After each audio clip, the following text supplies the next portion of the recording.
নৌকা ও স্রোতের অঙ্কের বেসিক বুঝতে 10 ক্লাস লাগে না, 5 মিনিট যথেষ্ট যদি আপনি বুঝতে পারেন। 5 মিনিট, জীবনে অনেক করছেন, অনেক শিক্ষকের ভিডিও দেখছেন নিশ্চয়ই। আমার আজকে 5 মিনিট দেখেন আমার ভিডিওটা, 5 মিনিট। নৌকা স্রোত যদি পানি না হয়েছে তারপরে কমেন্ট করিন ইনশাল্লাহ। খেয়াল করেন কিভাবে অঙ্কটা আমরা করাচ্ছি, খুব মনোযোগ দিতে হবে, ঠিক আছে? নৌকা ও স্রোতের বেগ ঘন্টায় যথাক্রমে 10 ও 5 কিলোমিটার। নদীপথে 45 কিলোমিটার দীর্ঘ পথ একবার অতিক্রম করে ফিরে আসতে কত সময় লাগবে? খেয়াল করেন, আমরা মনে করি যে এইটা হচ্ছে একটা নদী, এটা হচ্ছে নদী। এখন এইভাবে নদী চলতেছে শত শত কিলোমিটার ধরে। এখন আমাদের সবটা তো হিসাব করা দরকার নেই, আমরা হিসাব করবো আমাদের কি 45 কিলোমিটার নিয়ে। তাহলে ধরি এইটা হচ্ছে আমাদের 45 কিলোমিটার, এই যে এতটুকু হচ্ছে 45 কিলোমিটার। খুব মনোযোগ দিবেন, ঠিক আছে? 45 কিলোমিটার। আচ্ছা, এখন চিন্তা করেন নদীতে তো পানি আছে, হ্যাঁ নদীতে পানি আছে, পানি আছে। এখন একটা নৌকা, এই জায়গায় একটা নৌকা মনে করেন যে এভাবে আমরা চিন্তা করেন, নৌকাটা খুব চিন্তা করতে হবে, গণিত কিন্তু চিন্তার বিষয়।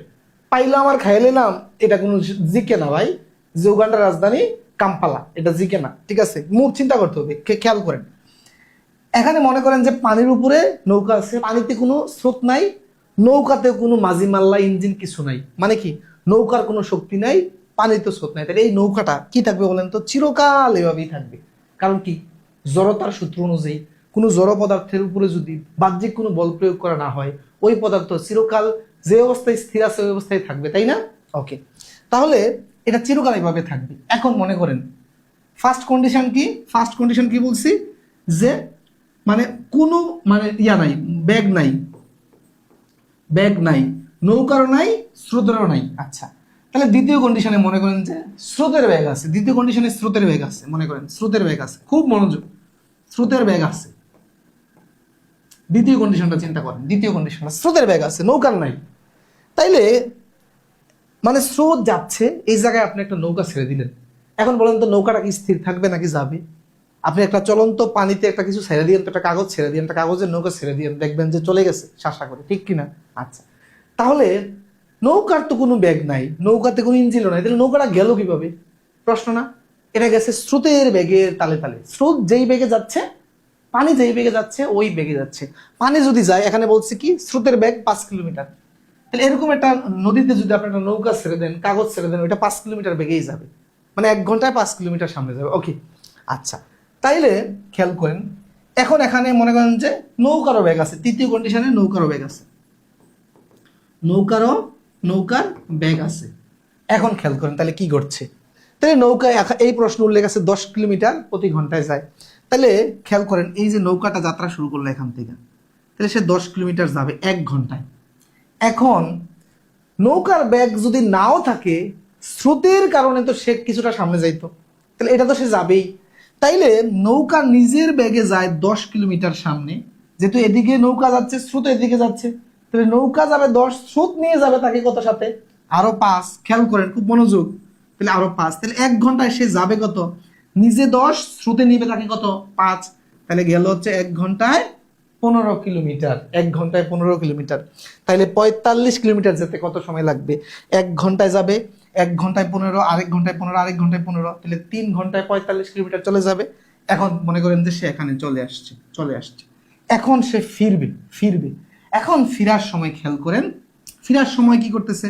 স্রোত তো এদিকে যাচ্ছে, নদীর স্রোত তো আর মানে সকাল বিকাল মনে করেন যে দিক পরিবর্তন করে ফেলবে না, যে এদিকে যাচ্ছে এদিকে যাবে। ওকে, এখন মনে করেন যে এদিকে সে নৌকার আসতে চাচ্ছে, তখন কি স্রোতের বিপরীতে আসবে? সে স্রোত যাচ্ছে এদিকে, এই যে এদিকে যাচ্ছে, সে স্রোতের বিপরীতে আসবে, স্রোতকে ঠেলে আসতে হইলে স্বাভাবিকভাবে মনে করেন যে সে যদি আবার চিন্তা করেন দ্বিতীয় কন্ডিশনটা চিন্তা করেন, হ্যাঁ, যে স্রোতের ব্যাগ আছে, নৌকার ব্যাগ নাই, তাহলে এরকম একটা নৌকা যদি আপনি এই জায়গায় রাখেন, নৌকাটা কি করবে? প্রতি ঘন্টায় 5 কিলোমিটার পেছনে চলে যাবে না? স্রোত তাকে ওইদিকে নিয়ে যাবে না? ওকে, সে আসতে চাইতেছে এইদিকে, কিন্তু তাকে 5 কিলোমিটার এদিকে নিয়ে যাবে। এখন চিন্তা করেন সে 10 কিলোমিটার আসতে চাইবে, স্রোত তাকে ঠেলে 5 কিলোমিটার পেছনে নিয়ে যাবে, স্রোত তাকে ঠেলে 5 কিলোমিটার পেছনে নিয়ে যাবে। তাহলে সে আসতে চাইবে 10, নিয়ে যাবে 5, তাহলে ঘন্টা শেষেতে আসলে এগোতে পারবে কতটুকু? এদিকে এগোতে পারবে হচ্ছে 10 - 5 মানে 5 কিলোমিটার। 5 কিলোমিটার, কথা বুঝছেন? আচ্ছা, তাহলে এইভাবে সে 1 ঘন্টায় স্রোতকে অতিক্রম করে মানে ঠেলে সে আসতে পারবে হচ্ছে 1 ঘন্টায় 5 কিলোমিটার। তাহলে 45 কিলোমিটার এইভাবে আসতে তার মানে কয় ঘন্টা লাগবে চিন্তা করেন। তাহলে 1 ঘন্টায় 5, 2 ঘন্টায় 10, 3 ঘন্টায় 15, এইভাবে 45 কিলোমিটার আসতে তার 9 ঘন্টা লাগবে। তার মানে যেতে লাগলো 3, আসতে লাগলো 9, তার মানে এই 3 আর 9 হচ্ছে 12 ঘন্টা। 12 ঘন্টা, ওকে, এটার উত্তর হচ্ছে 12 ঘন্টা। আচ্ছা খেয়াল করেন এখন একটা জিনিস, আমি যে বলছি যে 5 মিনিটে নৌকা স্রোতের 14 গোষ্ঠী উদ্ধার করে দিব, খেয়াল করেন অনুকূলের ক্ষেত্রে। অনুকূল কখন? যখন নৌকা এদিকে যাচ্ছে, স্রোত এদিকে যাচ্ছে, মানে স্রোত যেদিকে যাচ্ছে নৌকা যখন সেদিকে যায়, এটাকে অনুকূল বলা হয়। অনুকূল, অনুকূলের ক্ষেত্রে কি হয় খেয়াল করেন, নৌকার বেগ যোগ স্রোতের বেগ হয়, তাই না? আমরা এটাতে দেখলাম যে নৌকার বেগ স্রোতের বেগ। আমরা কি করি, এই নৌকার বেগটাকে আমরা নর্মালি এক্স ধরি আর স্রোতের বেগটাকে ওয়াই ধরি, ওকে।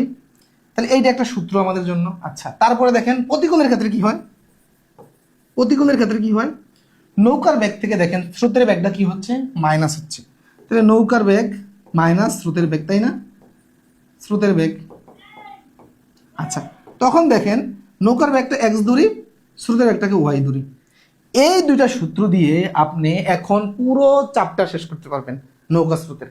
আপনাকে এই দেখেন, আপনাকে যদি দেওয়া থাকে অনুকূলে বেগ দেওয়া থাকে, তারপর হচ্ছে মনে করেন অনুকূলে বেগ দেওয়া রইলো, মনে ফর এক্সাম্পল একটা প্রশ্ন আমি এখানে তৈরি করছি, মনে করেন যে অনুকূলে বেগ বললো হচ্ছে আপনার 15, অনুকূলে বেগ বললো হচ্ছে 15 দেওয়া আছে, অনুকূলে বেগ 15, স্রোতের বেগ দেওয়া হচ্ছে, স্রোতের বেগ দেওয়া হচ্ছে, স্রোতের বেগ দেওয়া হচ্ছে মনে করেন যে 5।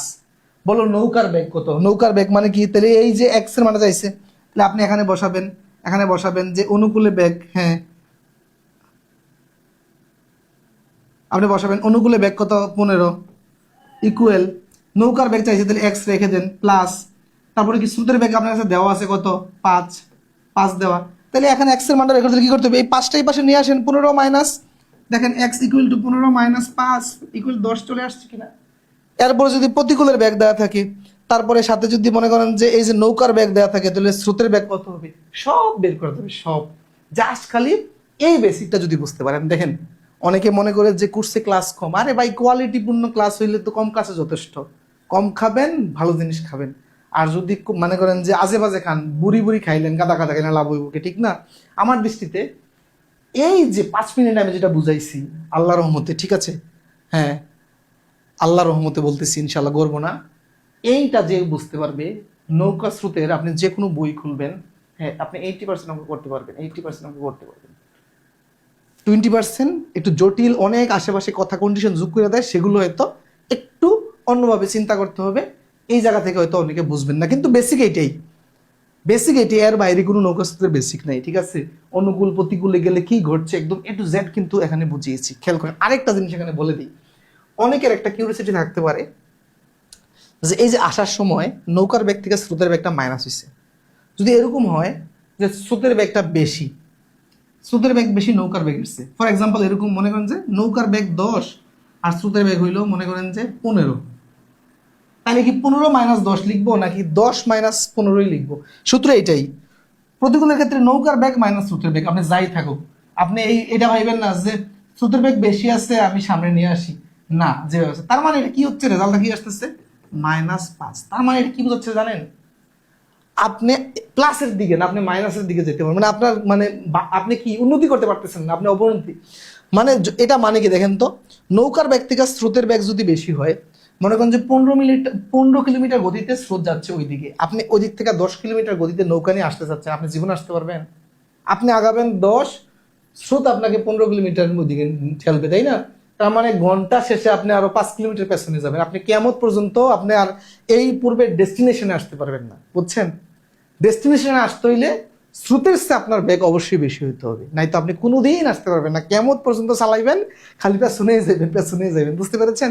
একেবারে A to Z basic clear করলাম ইনশাল্লাহ। এইভাবে যদি আপনারা গণিত শিখতে চান, ফিল করে বেসিক থেকে মন থেকে অনুধাবন করে আমাদের সাথে থাকুন, আমাদের পেজে ফলো দিয়ে রাখুন, আর কোর্স করতে চাইলে ইনবক্স করুন। আল্লাহ হাফিজ।